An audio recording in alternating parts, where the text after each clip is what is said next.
अगर लालू प्रसाद को जयप्रकाश जी ने कहा होता कि तुम तो LLB कर ही लिए हो, लंबा चौड़ा परिवार है, करो वकालत, जम जाओगे, तो क्या इस बिहार में कर्पूरी जी की धारा को आगे बढ़ाने वाला नेता मिल पाता? कि जिनके किरदार से आती हो सदाकत की महक, जिनके किरदार से आती हो सदाकत की महक, उनकी तदरीस से पत्थर भी पिघल सकते हैं। वही व्यक्तित्व तो उनका था। ट्रेंड पॉलिटिक्स में रहने वाले लोगों को सबसे पहले क्या कहा जाता है कि सोशल एक्सेप्टेंस बने, पहले प्रोफेसर बन जाओ फिर राजनीति करना। अगर इसी तरह का मशवरा डॉक्टर लोहिया ने मुलायम सिंह यादव को दिया होता कि आप तो लेक्चरर हैं, क्यों आप आ रहे हैं राजनीति में, तो क्या इस देश को एक ऐसा रक्षा मंत्री मिलता जो शहीद हो गए जवानों को उसके घर तक पहुंचाने की व्यवस्था करता हो। यही बात माननीय देवेंद्र यादव जी को उस जमाने के नेताओं ने कहा होता तो क्या लाल कार्ड पीला कार्ड आता। और आज जो कह रहा है कि लाभार्थी, अरे ये तो जनता दल यूनाइटेड फ्रंट की सरकार की देन है कि लोगों को सस्ते गेहूं और चावल की व्यवस्था की गई। यही बात अगर जयप्रकाश जी ने या उनके पहले के लोगों ने रामविलास जी को कहा होता कि आप तो DSP बन गए हैं, क्यों आप राजनीति में आ रहे हैं, ये तो बहुत असुरक्षित जगह है, तो क्या हाजीपुर में जोनल ऑफिस होता और लीडर ऑफ द हाउस कोई होता क्या?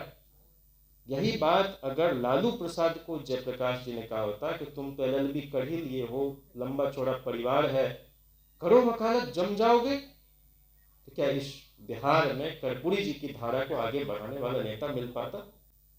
यही बात शरद जी को अगर दादा धर्माधिकारी और जयप्रकाश जी ने कहा होता तुम तो गोल्ड मेडलिस्ट हो, BTech किए हुए हो, बड़े बढ़िया अभियंता बन जाओ, विश्वेश्वरैया की राह पर चले जाओ, तो क्या मंडल कमीशन की रिपोर्ट को इतनी शिद्दत से लागू कराने वाला नेता मिलता?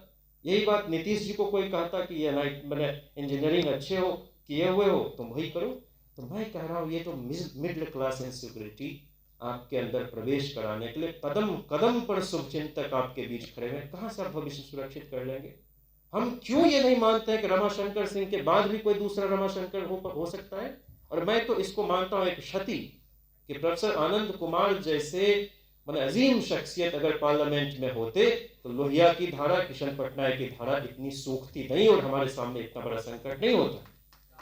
ये डिलेमा है आनंद कुमार साहब का। मैं बहुत श्रद्धा के साथ आपसे कह रहा हूं कि आप अगर सिर्फ एकेडमिक भी रहते तो वहां भी समाज शास्त्र में कोई एक पैराडाइम शिफ्ट हो सकता था, वहां भी नहीं, क्योंकि मन लगेगा नहीं। आप राष्ट्र निर्माण से जुड़े हुए प्रहरी रहे हैं, बड़े लोगों का सानिध्य आपको मिला, लेकिन राजनीति में भी जिस तरह से आज के दौर में मूल्यों के क्षरण की बात होती है, वहां अगर आप वह भी सिर्फ वही कर रहे होते तो भी इस देश को एक यशस्वी नेता मिला होता।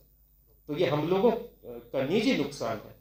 और एक बात कह के मैं समाप्त करना चाहता हूं, कर्पूरी जी को हमने नहीं देखा, लेकिन पता नहीं रामनाथ ठाकुर जी हैं या नहीं। अभी अपने निधन से 2.5 महीने पहले मेरे पिताजी ने भी परीक्षा छोड़ी थी, DJ कॉलेज में पढ़ते थे। JP के आह्वान पर हमारे एक रिश्तेदार शहीद हो गए थे, उनके पिताजी चबुक्की जी मुंगेर IB में बुलाए गए। JP खटिया पर बैठ के बोल रहे थे कि आप रोइए मत, आपका बेटा देश हित में शहीद हुआ, हम लोग ख्याल रखेंगे।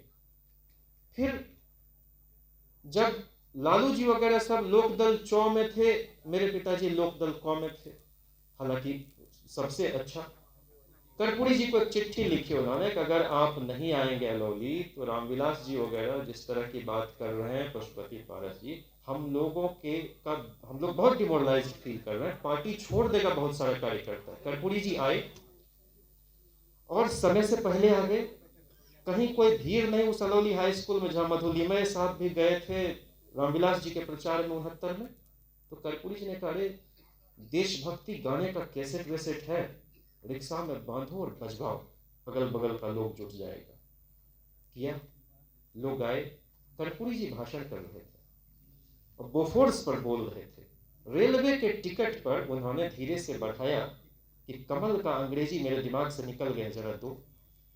पिताजी उनकी एक किताब में बुकलेट बंटवा रहे थे, कितना सच कितना झूठ। और देखिए लोहिया कहते थे राजनीति का अंतिम शस्त्र है धोखा। कर्पूरी जी के सहयोगियों ने भी उनकी लानत मलामत करने में कोई कसर नहीं छोड़ी थी।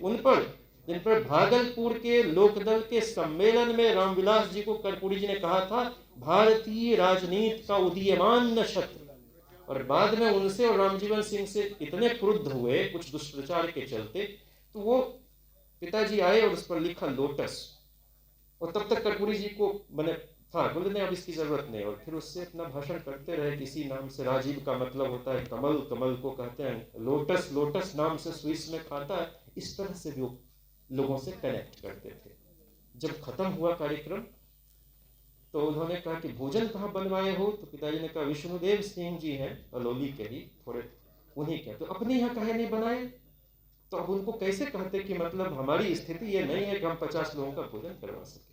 जब जनता दल में एक और टूट हुई तो लालू जी वही किताब खोज रहे थे। राजेंद्र यादव जी एक मंत्री थे, हसनपुर से जीतते थे, उनको कहा गया राजेंद्र जी वो जो कर्पूरी जी ने लिखा कितना सच कितना झूठ है आपके पास। फिर राजेंद्र बाबू ने पिताजी को कहा, एक ही प्रति बची थी, लालू जी को जाके 97 में दे दी, और उस किताब में कर्पूरी जी ने सारा सच बयां किया है।